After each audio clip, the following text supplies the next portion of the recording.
com Paul McCartney, ela que tem músicas com The 1975, Taylor Swift e Lorde, ela que tem seu próprio selo e agora até comanda um programa de rádio e que finalmente vem ao Brasil em setembro. Você conhece a Phoebe Bridgers? Se liga no vídeo de hoje que eu vou falar um pouco do porquê ela tem sido a artista indie do momento.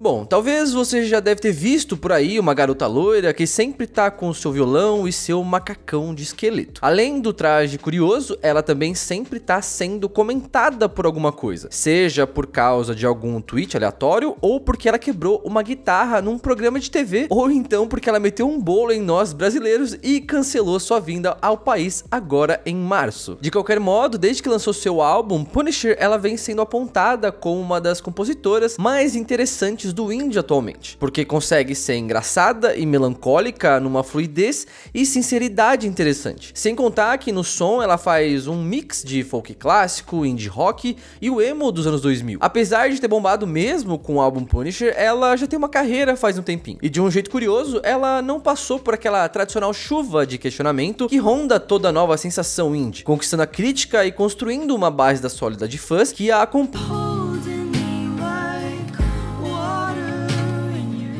Quando tinha apenas 13 anos, o que deixou sua família um pouco aborrecida, porque eles queriam que ela aprendesse piano, inclusive até aula ela fazia, mas ela não se interessava pela forma como ler música, parecia mais uma lição de casa do que algo divertido. A primeira banda dela rolou quando ela tinha 15 anos e o nome era Slope Jane e ela tocava baixo. A banda existe até hoje e é liderada pela sua amiga, a Hayley Doll. Ela não sabia muito bem o que queria fazer, mas sabia que queria trabalhar com música, tanto que chegou aí para Berklee School em Boston, a faculdade de música mais conceituada lá dos Estados Unidos. Porém, ela acabou largando porque ela não gostou nada do clima hostil e desencorajador do ambiente. De volta à Califórnia, ela chegou a trabalhar com campanhas comerciais para empresas como a Apple, o que a garantiu ficar de boa para pensar na produção de um material mais completo. Através de um amigo em comum, ela conheceu o cantor e compositor Ryan Adams, um dos principais nomes do indie norte-americano nos anos 2000. Durante um tempo, eles chegaram a ter um relacionamento e ela lançou seu primeiro EP Killer através do selo dele. Depois disso, ela conseguiu gravar um álbum cheio, mas ainda não tinha gravador. Aos poucos, o som dela foi In The Alps. Seu primeiro sucesso foi com o hit Motion Sickness, música presente em seu primeiro álbum, onde ela, de maneira explícita, diz como se sente sobre suas emoções ao lidar com o fim do seu relacionamento abusivo com Ryan Adams.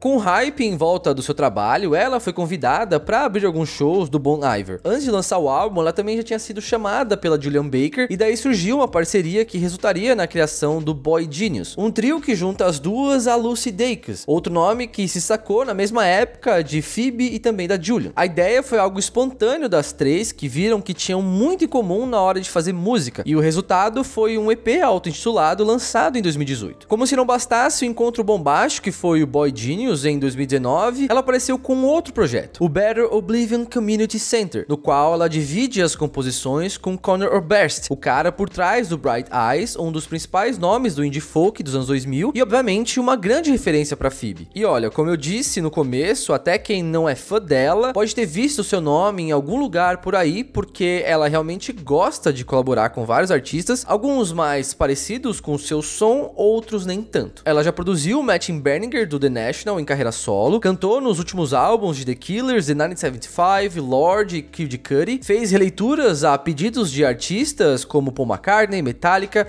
e Taylor Swift, e também criou o seu próprio selo, o Sadness Factory Records. O selo é uma extensão da gravadora, a qual a Phoebe faz parte, a Dead Oceans, e é algo bem recente, criado em 2020. Entre os artistas do selo está a Slope Jane, nomes mais puxados por indie pop, como Muna, com a qual ela tem até música junto, e também Cloud, que direto tá produzindo umas paradas com ninguém menos que Jack Antonoff. Ela também anunciou recentemente que a Sadness Factory agora se tornará um programa de rádio, no qual ela vai tocar músicas que a inspiraram e descobertas e conversas com os artistas do selo. O programa estreou dia 3 de março e vai ter lançamento uma vez por mês na rádio Sirius XM. Pra quem ainda não conseguiu sacar o som dela, bora entrar um pouco no aspecto de quais são as influências dela e como reproduz sua linguagem artística em cima disso. Lembra ali que eu falei que que a família dela ficou meio bolada porque ela não queria fazer aulas de piano. Então, ao invés disso, ela teve aulas de violão, guitarra e ficou bem próxima do folk e também do country. Porém, não das abordagens mais tradicionais desses estilos, mas de compositores que deram uma cara mais existencial nas letras. Artistas como Elliott Smith, Nick Drake e Bon Iver. Esses artistas ali se destacam por trazer trabalhos onde o folk é composto por texturas mais vintage na hora de gravar a voz, quase sussurrante, mas não exatamente um ASMR, algo mais virtuoso mesmo, de colagens eletrônicas. Junto disso, um som meio lo-fi e não tão polido como o folk mais comercial. A Phoebe trouxe tudo isso junto a uma linguagem às vezes engraçada, às vezes pessimista, retratando despretensiosamente alguns dramas rotineiros que não são a pior coisa do mundo, mas que ocupam nossos pensamentos. Muito do seu destaque vem da percepção da crítica e dos fãs de indie de que essa forma de som é diferente da proposta de indie folk que bombou no começo da última década através de nomes como Mumford & Sons e o Of Monsters and Men. Ali a pegada era mais leve, bem puxada pro pop vocal e que com o tempo foi perdendo relevância no mainstream. A Phoebe já traz uma visão diferente, de apostar no intimismo ao invés do épico, de jogar no lado mais soturno desse tipo de som. Ainda assim, ela não chega a soar inacessível ou purista. Muito pelo contrário, nas suas influências também tá muito do pop da virada dos anos 2000 para os anos 2010. Não à toa, ela foi convidada pela Taylor Swift para participar da regravação do álbum Red. Apesar disso, algo que difere a Phoebe de outras sensações indie em ascensão é que ela aparentemente não se leva muito a sério no sentido de querer ditar ali tendências ou soar como algo necessariamente novo. Sempre quando surge uma bandinha nova de indie rock, a galera joga uma pressão em cima sobre como o álbum tem que mostrar maturidade e seriedade sem perder uma linguagem pop. E a Phoebe, de alguma forma, tira essa responsa de cima dela pela forma como ela se comunica nas suas apresentações e entrevistas, dando importância a assuntos triviais,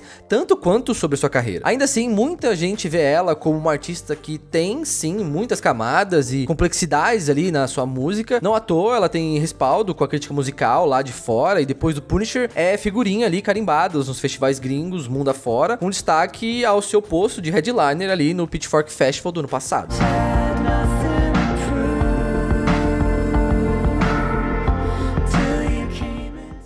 Além das suas músicas pessoais e potentes, a identidade visual e performance do seu trabalho é algo que movimenta muito seus fãs, desde lances mais aleatórios, como o do macacão de esqueleto, com os seus clipes de estética ali meio tosca e meio memes ali, saca? Aliás, a história por trás do macacão do esqueleto até que faz sentido. Ela gosta muito do Halloween, do conceito da data, dos hábitos celebrativos e etc. Então ela resolveu trazer isso para os seus álbuns. No primeiro, Stranger in the Alps, ela colocou na capa uma foto dela editada, onde tem uma figura de um fantasma, mas de uma forma bem suave, como se fosse uma fantasia de criança para Halloween. No Punisher, ela resolveu manter essa abordagem, vestindo dessa vez um macacão de esqueleto, que também parece uma fantasia infantil genérica de Halloween. Ela fez até uma música sobre isso, que tem um nome justamente de Halloween, onde ela diz gostar da ideia de que nesse dia as pessoas podem ser o que elas quiserem através da fantasia. Esse jeitinho jovem e sincero da Phoebe rendeu alguns paralelos por parte da mídia. Do trabalho dela com nomes como a escritora Sally Rooney,